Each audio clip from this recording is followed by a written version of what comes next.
Welcome to the Business Resilience Decoded podcast, brought to you by Asfalis Advisors and the Disaster Recovery Journal. Crisis management in today's world is ever-changing, and this podcast is our commitment to help you navigate successful outcomes for any crisis you may face. I'm your host, Vanessa Matthews. I specialize in providing insights and solutions for crisis, continuity, and resilience across industries from real estate and healthcare to terrorism in the airline and transportation worlds. No matter what industry you're in, this podcast will provide you the tools to build resilience in your organization. Welcome back to another episode of the Business Resilience Decoded podcast. Today, I am super excited. We have our first podcast guest calling all the way in from Ghana. She's going to be speaking on the topic of a global perspective on equity.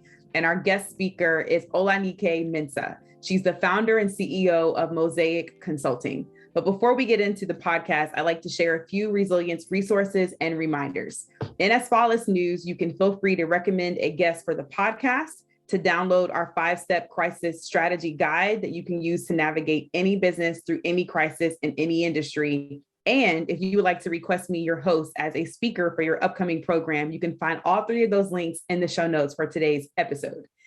Also, in the News for Disaster Recovery Journal, if you would like to stay updated on upcoming webinars, upcoming conferences, as well as the Disaster Recovery Journal, you can also find those links in our show notes. And lastly, if you enjoy our podcast, please feel free to leave us a review on Apple Podcasts. This really helps us to make sure that we're adding value, but more importantly, so we can meet more people who are looking for us. So with that, I'm going to welcome Dr. O to the podcast. I'm speaking things into existence. I was going to say, okay, yes, I claim it.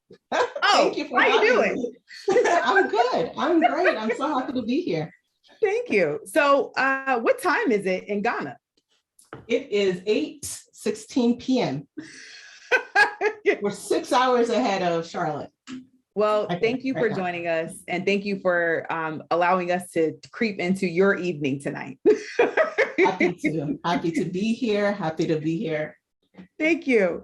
So I've been really looking forward to today's conversation. So just to kind of kick us off, can you share with our listeners more about you and your background and really how you got into this space? Yeah, so I feel like I lived a life sort of at intersections. I was raised on 2 continents. So my parents are Nigerian, one has passed away, and had me while they were in graduate school in the United States. So I was born there, and then we moved back to Nigeria until I was 10. Then we moved back to the US. So I have childhood memories and friends from both places. So there's that very obvious sort of, intersectional identity in terms of nationality. And then because of all the moves and the life story that my family has, I have, even though I'm a citizen, I have an immigrant experience because none of my other family members were citizens when we were going through everything that we went through moving back to the US. So there's lots of immigrant, sort of related identity development stuff mixed up in that. I've both, experienced like a very comfortable middle-class life growing up, and also not the opposite, relying on donations to get a meal, right? So there's all these different, nationality differences, class, racial development and identity, learning about racism, as I came into my adolescence when we moved to Ohio, actually. And I talk about that in my TEDx talk, so I won't go into it, but all of these life experiences basically meant that I was very attuned to who was included and who wasn't included, because there were times where I was included and times where I wasn't included. So I was always the person trying to figure out like who's being left out and how do I get them to be included, growing up. And then as I grew up and came into adulthood and entered the workforce, that sort of turned into DEI work in addition to whatever my job description was.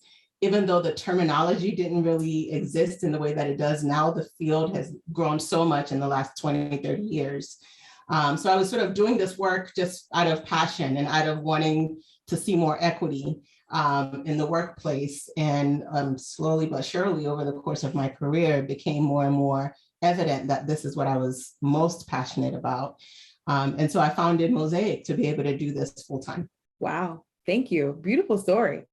It really helped to answer the question too. So what I was going to ask you was how, by you living in multiple countries, how did that help to shape your perspective? And it sounds like a part of your perspective was shaped because you had to live it. Absolutely. I had to live it. And the other thing is that even though I came to figure out what inequity and injustice looks like, as I came into adolescence and adulthood in the United States, I'm still very much connected to my family in Nigeria, and now I live in Ghana. So I get to see what inequity and injustice looks like when we're all Black, and it's there too. Colonialism is real, and that's also playing out on the continent in a lot of destructive ways. But there's also differences even amongst us Black people, us Africans, us Nigerians, Ghanaians, et cetera. And what I always tell people and clients when I'm working with them is that humans are always going to human.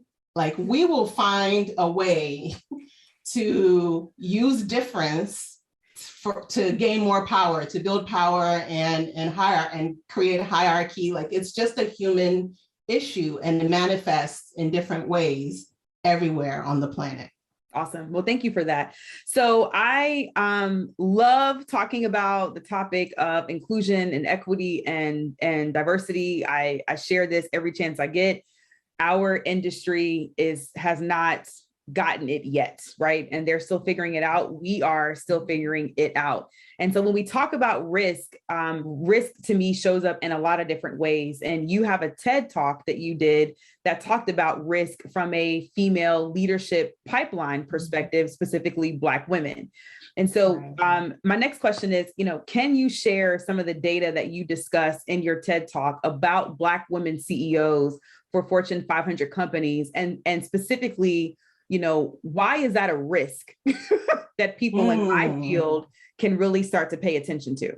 Right. I used to work in a cybersecurity organization, and we used to talk about gender, lack of representation with gender a lot, and how everything has been designed over time, and now how our technology is being designed and how our codes are really biased. And so when you don't have representation, and when you're not designing things with equity in mind, you're really just, you're working with and for a limited segment of the demographic of the population. And so think about that from a risk perspective.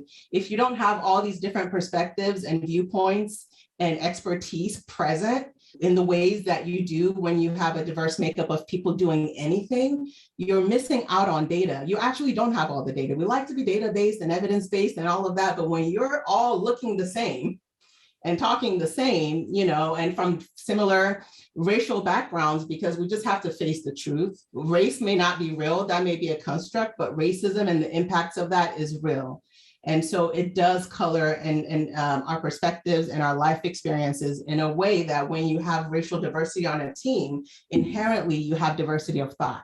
And so when you're working in a risk management team or field or organization or whatever it might be, it's really a risk to not have diversity on that team and to not be approaching your work in an equitable way. So to talk about, I think you asked me about the stats that I shared. When I gave the talk in 2020, there were 0 CEOs who looked like me. There were, I want to say 7% women, but none of them were Black, and the 1% Black CEOs of Fortune 500 companies, none of them were women. That stat has changed. And maybe I had a little something to do with that. I don't know. I doubt it, but I like to claim it. Take the credit. Because now there are 2 Black women CEOs. That is still like a drop in the bucket in the 2 out of 500, right? Look, just what? 2? We're gonna claim it though. Yeah, out 2. of 500. We just gonna 2 out of 5. That is 0.4%. Come on, 0.4, not even 0.5. Not even 1%. Not even 1%.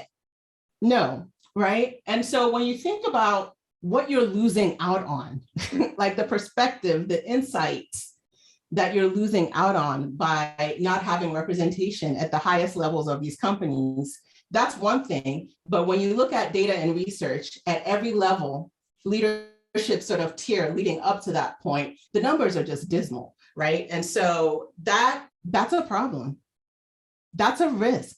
When we see these stories where the company puts out a blackface doll or a stereotypical, pose with a model or whatever the scenario might be, and everybody reacts and there's uproar and on the internet and news, I'm always like, so there was nobody in that marketing team that said this is a problem? There was nobody, like how many approvals did this have to go through? And nobody thought this was an issue? That's a problem. Yeah. So what doesn't get measured won't ever get done. So the data is important and the numbers are real. Numbers don't lie. And so now that we're aware, now you can't go back to before. Like now that you guys have heard this podcast, go Google your executive leadership team at your company right now and look at the board of directors and start there and send this podcast to your board of directors. Right now. A now. lot of companies will say, we're diverse. We have 50% women or whatever percent people of color. I want to see your disaggregated data. How many women, Black people, Asian people, Latina people, how many of them are managers? How many of them are directors, VP, SVP level? Those are the numbers that tell you what's really going on, right? When you look at the rates of promotion across demographic groups, what do those numbers look like? When you look at the rates that people are entering your companies and leaving your companies across demographic groups, what do those numbers look like? That's where the real number is. That's where you can really figure out what's going on and with consultants like me and my team, figure out how to really address the issues that are present in terms of equity. Awesome. So last question for you, because I could talk to you all day. We might have to do a part 2. Okay. Yes, I'm in. I see a lot of organizations that are being performative. And what I mean by that is an event happened and now I want to talk about diversity, or now I want to do a panel and talk about DE&I. I've even had clients who say, well, right now, diversity is the hot topic, but in 6 months, it won't be. And it's mind-boggling for me to hear things like that. And especially in the field of emergency management, where in times of crisis, equity grows, or the lack of equity significantly grows, and Black and Brown people are still disproportionately disadvantaged in society. So my question is, how does one move from performative to true equity? Like, what might be your top 2 or top 3 recommendations? And then secondly, as you answer that question, are there any global practices that you see that you might be able to share? It's a good question. I've been saying since last year, when everyone decided that Black lives really did matter, that a lot of workplaces and companies and organizations were making statements, and a few of them were making real commitments, and there was a difference. And sure enough, now we're starting to see the folks that were just performative and haven't really done much since they made their statement, because that's all they really intended to do, was to make a statement, and it was all gonna blow over, right? But I'm here to tell you that it's not gonna blow over. Millennials are now more than half of the workforce. They're gonna be 75% of the workforce in like 5 more years, or something like that. And Gen Z is Gen Z is not having any of it. And they're coming, they're about to enter the workforce. And so the DEI noise, or whatever it is that, folks are thinking it is, it's not going away. The world is changing, and they're coming into the workforce, and they're demanding better. And so I think that what people can do is to really decide if they've made a statement or a commitment. Like, what is your real stake in this? Have you thought about it beyond just some external, momentary thing that's gonna pass? Have you thought about it from a business risk? If you don't evolve, you won't make it. I had to read Good to Great, which is a business book, in college, and you have to evolve or die. And this is an element of the evolution that's happening right now. And so it is important from a business perspective to really pay good attention to it. make a real commitment, start gathering that data that we talked about, and then get help. And I would say, plug for consultants, it's hard for somebody that's working for you, whose livelihood depends on you, to tell you the hard truth. So that's where consultants come in. Get consultants that can quit because they're not afraid. They don't have that fear of speaking the truth. Hire good consultants to come in and work with you to get you through the transition to the next best place that you can be as a company. So thank you so much for everything that you've shared. You've got LinkedIn, Instagram, your website, and your podcast. We're going to drop some of these links in the show notes, but really quickly, can you share some of these links with our listeners? Sure. You can find me on LinkedIn at linkedin.com/in/Olanike, Olanike. My website is www.mosaic4equity, 4 is the number, the digit 4, mosaic4equity.com. And on all the social media places, if you just search for @Mosaic4Equity, I'll come up. Sounds good. Well, thank you so much for being with us today, O. Thank you for having me. Thank you for listening to the Business Resilience Decoded podcast, brought to you by Asfalis Advisors and Disaster Recovery Journal.